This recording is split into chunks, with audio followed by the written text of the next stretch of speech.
اے امیر، پورا لشکر شام کا کھانا کھا چکا ہے۔ سعد نے آگے بڑھ کر امیس سے کھانے کی گٹھڑی لے لی۔ ماریہ، راشیل، امیمہ اور اسماء بھی عامر کے قریب آ کر کھڑی ہو گئی تھی۔ ماریہ نے ادھر ادھر دیکھتے ہوئے پوچھا، نقیب کہاں ہے بیٹے؟ عامر نے مڑ کر پہاڑ کی طرف اشارہ کرتے ہوئے کہا، نقیب اس کوہستان کے اوپر اپنے فرائض سنبھال چکا ہے۔ دائیں طرف وہ اور بائیں طرف بسیط، وہ دونوں اپنے اپنے لشکر کے ساتھ دشمن پر منجنیقوں سے سنگ باری کریں گے۔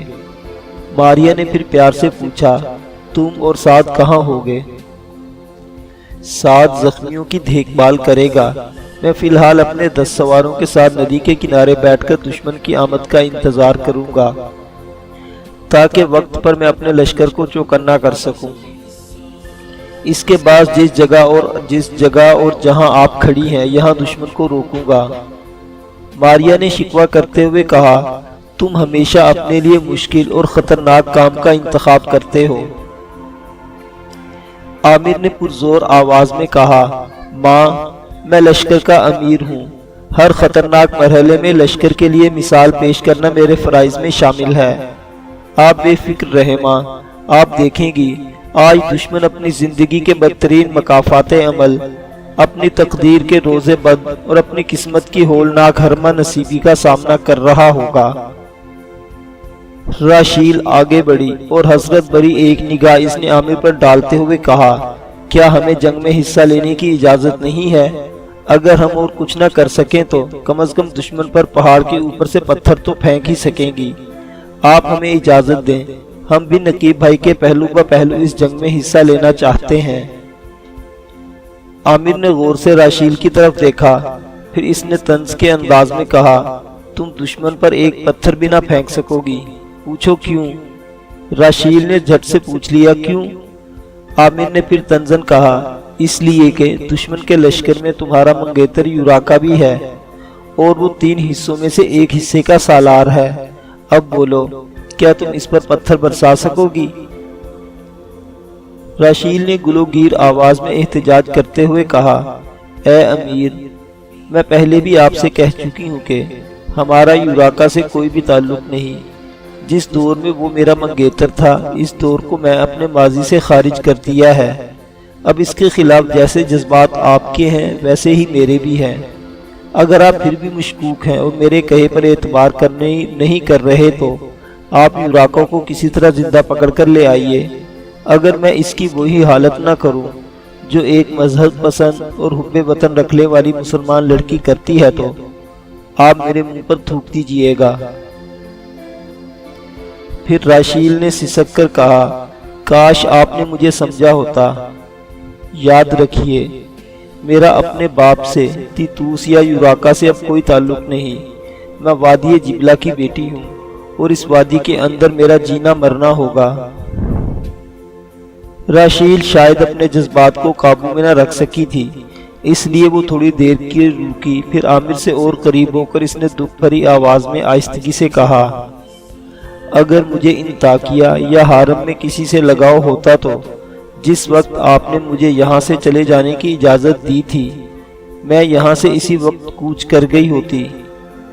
شاید یہ انکشاف آپ کے لیے نیا اور دلچسپی کا باعث ہو کہ راسو شمرہ میں میرے ننیان والے سب مسلمان ہیں۔ گو میری ماں عیسائی تھی، لیکن میری ماں کی شادی کے چند برس بعد میرے ننیال والے سب مسلمان ہو گئے تھے۔ اور یہ بھی یاد رکھیے کہ اپنی ماں کی مرضی کے برعکس میں نے اپنی زندگی کا زیادہ حصہ راسو شمرہ میں اپنے ننیال میں گزارا ہے۔ عامر نے راشیل کی بات کا کوئی جواب نہ دیا اور اس نے لوگوں کے ہجوم کو مخاطب کر کے کہا، سب لوگ اپنے اپنے گھروں کو چلے جاؤ، بلکہ دوسری بستیوں کے لوگ اگر ادھر آئیں تو انہیں بھی روک دو۔ آپ لوگوں کی یہاں موجودگی میں ہم آسان طریقے سے دشمن سے نبرد و آزمانہ ہو سکیں گے۔ پھر عامر نے امیس اور ماریہ کی طرف دیکھتے ہوئے کہا، آپ دونوں بھی راشیل، امیمہ اور اسماء کو لے جائیں۔ سب بے فکر پرسکون رہیں۔ صبح تک ہم انشاءاللہ اس حالت میں ہوں گے کہ آپ لوگوں کو ایک فتح کی خوشخبری سنا سکیں۔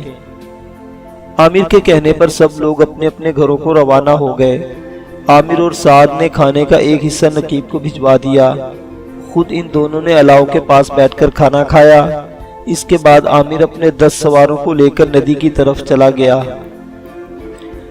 رات گھنونے اندھیرے سے جنگ کرتی ہوئی بھاگتی رہی۔ ہر طرف خاموشی تھی، جیسے کائنات کی ہر شے پر اعصاب کا فشار طاری ہو گیا ہو، یا اس کے اندھیروں میں ٹھٹرتی فضائیں سسک رہی تھی۔ عامر اپنے 10 ساتھی سواروں کے ساتھ جبلہ ندی کے کنارے بیٹھا دشمن کا انتظار کر رہا تھا۔ ان سب نے موٹے اونی کمبل اوڑھ رکھے تھے اور رات کی سرد ہواؤں سے بچنے کی خاطر وہ چٹانوں کی اوٹ میں بیٹھے دائیں کنارے پر نظر رکھے ہوئے تھے۔ رات آدھی سے کہیں زیادہ جا چکی تھی، لیکن ابھی تک دشمن کا کوئی نشان نہ تھا اور رات تیزی سے بھاگتی جا رہی تھی۔ جس وقت وادی جبلہ کی بستیوں میں فجر کی اذانیں شروع ہوئی، اس وقت عامر نے اپنے ساتھیوں کو مخاطب کر کے کہا، میرے رفیقو، میرا دل کہتا ہے کہ دشمن ہم پر فجر کی نماز کے موقع پر حملہ آور ہوگا۔ وہ اچانک ہمیں آ لینا چاہتا ہے، لیکن ہم اسے… عامر کہتے کہتے رک گیا۔ اس کے کان کھڑے ہو گئے، وہ چونک پڑا۔ پھر اپنی جگہ پر کسی زخمی سانپ کی کسی صورت کے ساتھ وہ کھڑا ہو گیا اور بلند آواز میں اس نے اپنے آپ سے کہا، کیا؟ پھر وہ گھٹنوں کے بل اس پتھریلی زمین پر بیٹھ گیا اور زمین سے اپنے کان لگا کر کچھ سننے کی کوشش کرنے لگا۔ پھر وہ فوراً کھڑا ہو گیا اور اپنے ساتھیوں کو مخاطب کر کے کہا، اپنے گھوڑوں پر سوار ہو جاؤ، دشمن آ گیا ہے۔ خدا کی قسم، زمین ان کے گھوڑوں کی ٹاپوں سے دھمک رہی ہے۔ عامر خود بھی بھاگ کر اپنے گھوڑے پر سوار ہو گیا۔ پھر وہ سب اپنے گھوڑوں کو سر پر دوڑانے لگے۔ درے میں تھوڑا سا آگے جا کر عامر نے بلند آواز میں کہا، نقیب، نقیب، دشمن آن پہنچا ہے، بسیط کو بھی اطلاع کر دو اور اپنے لشکروں کو چوکس کر لو۔ اپنے لشکروں سے یہ بھی کہہ دو کہ کوئی آواز پیدا نہ ہو، ورنہ دشمن شک میں پڑ جائے گا۔ عامر گھوڑا دوڑاتا ہوا اپنے حصے کے لشکر میں آیا۔ لشکر مختلف گروہوں میں آگ کے علاوہ روشن کیے بیٹھے تھے۔ عامر نے آتے ہی بلند آواز میں کہا، میرے ساتھیوں، اپنے گھوڑوں پر سوار ہو جاؤ، دشمن آ پہنچا ہے اور تھوڑی دیر میں وہ درے میں داخل ہو رہا ہوگا۔ لشکریوں نے فوراً آگ کے علاوہ ٹھنڈے کر دیے اور اپنے گھوڑوں پر سوار ہو کر انہوں نے ہتھیار سنبھال لیے۔ تھوڑی ہی دیر میں تیتوس کا لشکر درے میں داخل ہوا۔ آگے آگے ان کے ہراول دستے تھے، ان کے پیچھے یوراکا اور بعد میں تیتوس کا لشکر تھا۔ مرۃ النعمان کا لشکر، جس کا سالار آموس تھا، وہ درے سے باہر ہی روک دیا گیا۔ شاید تیتوس اسے کسی اہم موقع پر استعمال کرنا چاہتا تھا۔ وقت بالکل خاموش تھا، جیسے وہ عدم کی مسافتیں طے کرنے میں مصروف ہو۔ کوئی جنبش، کوئی ہلچل نہ تھی، کوئی صدا، کوئی پکار نہ تھی۔ یوں خاموشی تھی جیسے ہر شے، ہر چیز صفِ مصاف میں کھڑی ہو کر اپنی قسمت کے نوشت کا انتظار کرنے لگی ہو۔ مشرق میں اندھیروں کے حصار میں سحر لاجورد کے آثار ابھرنے لگے تھے۔ آسمان کے مشرقی افق پر شفق کا حسن درخشاں نمایاں ہونے لگا اور فضاؤں تک نے مرگ و زیست کے اس کھیل کے لیے چپ کی چادر اوڑھ لی۔ تیتوس کے لشکر درے کے اندر خاموشی سے گزرتے رہے، جبکہ ان کے ہراول دستے درے کے آخری سرے تک پہنچ گئے تو عامر نے فضاؤں کے اندر جلتی ہوئی ایک مشل خوب بلند کر کے پھینکی۔ اس جلتی ہوئی مشل کا فضا میں بلند ہونا تھا کہ ایک طوفان اٹھ کھڑا ہوا۔ درے کے دونوں جانب کوہستانوں سے شدید سنگباری شروع ہو گئی۔ منجی کے پتھر پھینکتے وقت بحر پرشور کی طرح چیخنے چنگھاڑنے لگی اور کوہستانوں کے اوپر سے برستے پتھر نشیبی سمت میں تیتوس کے لشکر کے سینے چھیدنے لگے۔ اس کے پورے لشکر میں بھگدڑ مچ گئی۔ تیتوس اور اس کا بھائی، جو ابھی درے کے وسطی حصے کے پیچھے تھا، واپس بھاگ کھڑے ہوئے۔ لشکر کا وہ حصہ جو آدھے سے زیادہ حصہ طے کر چکا تھا، وہ آگے کو بڑھا۔ جب وہ درے سے نکل کر کھلے میدان میں داخل ہوئے تو ان پر ایک اور افتاد ٹوٹ پڑی۔ عامر نے اپنے لشکر کے ساتھ حملہ کر دیا۔ تیتوس اور یوراکا دونوں اپنے بچ جانے والے لشکر کے ساتھ قلعہ مرۃ النعمان کے سالار آموس کے پاس واپس آ گئے۔ آموس انہیں یوں ناکام و نامراد لوٹنے پر تعجب سے دیکھتا رہا۔ جب ان دونوں بھائیوں نے اس کے قریب آ کر اپنے گھوڑوں کو روکا تو آموس نے پوچھا، کیا ہوا؟ تم دونوں بھائی لوٹ کیوں آئے ہو؟ اور پھر میں دیکھ رہا ہوں تمہارے لشکر کی تعداد بھی کم ہو گئی ہے۔ تیتوس نے خفت اور خجالت اٹھانے کے انداز میں کہا، وہ انتہا کا چالاک، مکار، عیار اور فریبی انسان ہے۔ جس درے سے گزر کر اس کی وادی میں داخل ہوا جاتا ہے، اس کے دونوں جانب پہاڑوں پر اس نے پہلے ہی لشکر پھیلا رکھا تھا، جس نے منجنیقوں سے ہم پر پتھروں کی بارش کر دی۔ ہمارے لشکر کا ایک حصہ پتھروں کی بارش سے گھبرا کر اگلی سمت بھاگ گیا، اور مجھے خدشہ ہے کہ ہمارے لشکر کے اس حصے کو بڑی آسانی سے ختم کر دیا گیا ہوگا۔ ایسا لگتا ہے وہ ہمارا ہی انتظار کر رہا تھا۔ جو ہی ہم درے میں داخل ہوئے، ہم پر پتھروں کی بارش ہو گئی۔ آموس نے خفگی کا اظہار کرتے ہوئے پوچھا، کیا آپ کے کہنے کا مطلب یہ ہے کہ وہ ہم سب سے بہتر تربیت اور ممارست رکھنے والا سالار ہے؟ تیتوس نے نفی میں سر ہلا کر کہا، میرا یہ مطلب نہیں۔ ہم بہرحال اسے سبق سکھائے بغیر تو واپس نہ جائیں گے۔ حارم سے روانہ ہوتے وقت میں نے یوراکا سے وعدہ کیا تھا کہ میں اس کا سر کاٹ کر اپنے ساتھ لاؤں گا۔ آموس نے سوچتے ہوئے کہا، اس کا نام کیا ہے؟ آپ نے مجھے اس کا نام بتایا تھا پر میں بھول گیا ہوں۔ تیتوس کے بجائے اس بار یوراکا نے کہا، اس کا نام عامر بن نافع ہے۔ آموس سر جھکا کر کچھ سوچنے لگا۔ چند لمحوں کے اس استغراق کے بعد اس نے کہا، سورج طلوع ہونے دو، زمین پر روشنی پھیلنے دو، پھر تم دونوں بھائی اپنے لشکر کے ساتھ یہیں کھڑے رہنا۔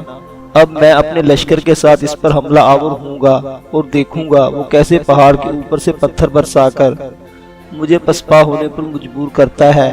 میں اسے کوہستان کی چوٹیوں سے اتر کر نشیب میں لڑنے کے لیے مجبور کر دوں گا۔ تم دونوں یہیں کھڑے ہو کر اس کی بے بسی دیکھنا، میں اسے ہانک کر اس طرف ہی لاؤں گا۔ وادی میں داخل ہونے والے تیتوس کے لشکر کو ختم کرنے کے بعد عامر دوبارہ اپنی گھات میں کھڑا ہو گیا۔ وہ جانتا تھا دشمن پھر حملہ آور ہوگا۔ سورج اب دور مشرق کی شب کی گود سے طلوع ہو گیا تھا۔ پہاڑوں کی چوٹیاں دھوپ سے چمک اٹھی تھی۔ اسفیرا کے علاوہ ارد گرد کے کئی اور بستیوں کے سب مسلمان مرد عورتیں بھی نکل آئے تھے۔ سب نے اپنے لشکر کے لیے کھانے پینے کا سامان اٹھا رکھا تھا اور اس میدان میں جمع ہونے لگے جس کے آخری سرے پر مغرب میں عامر اپنے لشکر کے ساتھ گھات میں کھڑا تھا۔ کچھ بزرگ جو گھوڑے پر سوار تھے عامر کے پاس آئے۔ وہ یہ دیکھ کر حیران رہ گئے کہ وہاں دور دور تک دشمن کی لاشیں پڑی ہوئی تھی۔ ایک بوڑھے نے آگے بڑھ کر عامر سے پوچھا، اے امیر، سب بستیوں کے جوان میدان میں جمع ہو کر آئے ہیں، ہر کوئی اپنے لشکر کے لیے کھانے کا سامان لے کر آیا ہے، کیا آپ اپنے لشکریوں کو اتنی مہلت دیں گے کہ وہ کھانا کھا لیں؟ عامر نے اس بوڑھے کو سمجھاتے ہوئے کہا، میرے بزرگ، آپ غیر مناسب وقت پر ہمارے پاس آئے ہیں۔ میدان میں جمع ہونے والے ان مرد اور عورتوں سے جا کر کہیں کہ وہ پیچھے ہٹ جائیں۔ دشمن ایک بار ہم سے ذلت آمیز طور پر پسپا ہو کر دوبارہ حملہ آور ہونے والا ہے۔ اس وقت ہمارے سامنے اولین فرض دشمن کی دوبارہ پسپائی ہے۔ لشکر کے پاس ابھی کھانے کے لیے فالتو وقت نہیں۔ عامر کی باتیں سن کر گھوڑوں پر سوار ہو کر آنے والے وہ بوڑھے لوٹ گئے۔ جب دھوپ خوب گہری اور گرم ہو کر پہاڑوں سے اتر کر میدان میں پھیل گئی، آموس اپنے لشکر کی صفیں درست کرنے لگا۔ لشکر کو پیدل مرتب کر کے آموس اس درے کی طرف روانہ ہوا جہاں سے تیتوس اور یوراکا پتھروں کی بارش میں پسپا ہو کر بھاگے تھے۔ درے میں داخل ہوتے وقت آموس نے اپنے لشکر کو حکم دیا کہ وہ اپنی ڈھالیں اپنے سروں کے اوپر بلند کر لیں۔ اس طرح ڈھالوں کی اوٹ میں آموس اپنے لشکر کے ساتھ آگے بڑھتا رہا۔ آموس کا سارا لشکر جب پیدل چلتا ہوا درے میں داخل ہو گیا تو نقیب اور بسیط نے ان پر پتھروں کی بارش شروع کر دی، لیکن اس بار یہ سنگ باری کارگر ثابت نہ ہوئی کیونکہ آموس کا لشکر ڈھالوں کی اوٹ میں محفوظ تھا۔ اور اچانک آموس نے اپنے لشکر کو حکم دیا کہ وہ دو حصوں میں بٹ کر اپنے سر پر ڈھالوں کی اوٹ بنا کر پہاڑوں کے اوپر چڑھنا شروع کر دیں اور وہاں سے پتھر برسانے والوں کا صفایا کر دیں۔ یہ ایک بہترین حکمت عملی اور جنگی چال تھی جو آموس نے استعمال کی۔ نقیب اور بسیط گو ابھی تک سنگ باری کروا رہے تھے، لیکن آموس کا لشکر ان کے پتھروں سے بچ کر اوپر چڑھنا شروع ہو گیا۔ ایسا لگتا تھا آموس اپنی اس چال میں تیتوس اور یوراکا کے خلاف کامیاب ہو جائے گا، لیکن قدرت کچھ اور ہی فیصلہ کر چکی تھی۔